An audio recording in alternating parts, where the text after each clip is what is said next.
अकेली है तो भी मुश्किल नहीं है खुश रहना, हम बता रहे हैं। इसके लिए 5 तरीके। खुश रहने के लिए आपको किसी सहारे की जरूरत नहीं है। जरूरत है तो खुद में खुशी ढूंढने की। जानिए 5 तरीके जिनकी मदद से आप खुद की कंपनी में भी खुश रह सकती हैं। कुछ लोगों को खुद के साथ वक्त बिताना बहुत पसंद होता है, लेकिन कुछ लोगों के लिए दुनिया में इससे मुश्किल काम कोई नहीं हो सकता। ऐसे लोग अकेलेपन या अकेले रहने से दूर भागते हैं और हमेशा किसी न किसी की कंपनी तलाशते रहते हैं, फिर चाहे वे बात करने के लिए हो या कहीं घूमने के लिए। हालांकि इस आदत में कोई बुराई नहीं है, मगर यह आपकी निर्भरता दूसरों पर बढ़ाकर आपके आत्मविश्वास को चोट पहुंचा सकता है।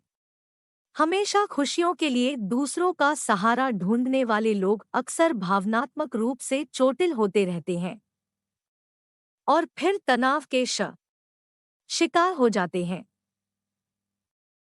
अगर आप भी ऐसी किसी भी स्थिति से बचना चाहती हैं, तो जरूरी है कि आप अपने साथ how to be happy alone खुश रहना सीख लें। जी हाँ, यह बिल्कुल भी मुश्किल नहीं है। आपकी मदद करने के लिए हम यहाँ 5 तरीके ले आए हैं। अगर आपको खुश रहने के लिए हमेशा दूसरों की कंपनी चाहिए होगी, तो बहुत मुमकिन है कि आप ज्यादातर समय दुखी ही रहें, क्योंकि यहाँ दूसरों के लिए बहुत कम लोगों के पास समय होता है। कभी कभी हमारे विचार नहीं मिल पाते और हम जिन्हें दोस्त समझ रहे हैं, वही हमें बोझ समझने लगते हैं, या उनके साथ आप बस समय बिताने के लिए रह रहे हों, लेकिन आपको बिल्कुल भी अच्छा न लगता हो। ऐसे में उपाय एक ही है, खुद में खुशी ढूंढना और खुश रहना, बिना किसी की मदद या कंपनी के। मगर यह कैसे संभव है? इसके लिए आपको चिंता करने की कोई जरूरत नहीं है, क्योंकि हम आपको बताएंगे ऐसे कुछ टिप्स जो आप अकेले खुश रहने में मदद करेंगे। अकेली है तो इन 5 तरीकों से रह सकती है खुश। पहला तरीका, कुछ नया सीखने का प्रयास करें। ज्यादातर लोग अकेले रहना पसंद नहीं करते हैं, क्योंकि वे नहीं जानते कि खाली समय में क्या करना है। अपना समय बिताने का सबसे अच्छा तरीका किसी नई गतिविधि में शामिल होना है। कुछ ऐसा जिससे आपको मजा आए, चाहे वह पढ़ना हो, पेंटिंग हो या डांस करना। उन चीजों के लिए समय निकालें जिन्हें आप पसंद करते हैं। इससे आपको अपने आप से बेहतर तरीके से जुड़ने में मदद मिलेगी।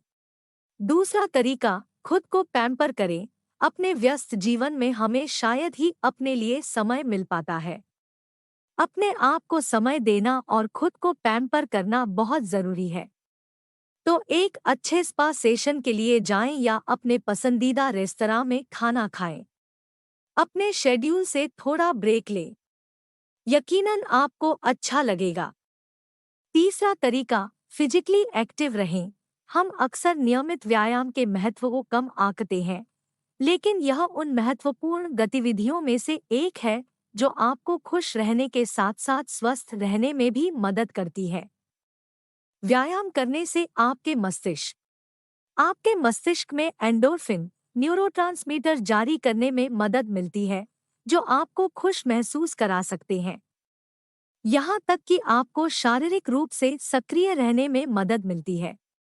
चौथा तरीका, खुद की तुलना करने से बचें। नाखुश रहने का एक कारण तुलना करना है। सोशल मीडिया पर अपने दोस्तों और परिवार के सदस्यों को देखकर उनसे जलना आपकी खुशी को बर्बाद कर सकता है। इसलिए जो आपके पास है उसमें खुश रहना सीखें। चाहे तो सोशल मीडिया से कुछ दिन का ब्रेक ले लें। पांचवा तरीका, प्रकृति के साथ समय बिताएं। यह बहुत सामान्य लग सकता है, लेकिन प्रकृति के साथ कुछ समय बिताना खुश रहने का सबसे अच्छा तरीका है। चाहे आप पार्क में टहलना पसंद करें या साइकिलिंग करना, ऐसी कोई भी गतिविधि जो आपको प्रकृति के करीब लाती है, आपके लिए अच्छी है। प्रकृति के साथ कुछ समय बिताने से अवसाद जैसे लक्षणों में सुधार हो सकता है।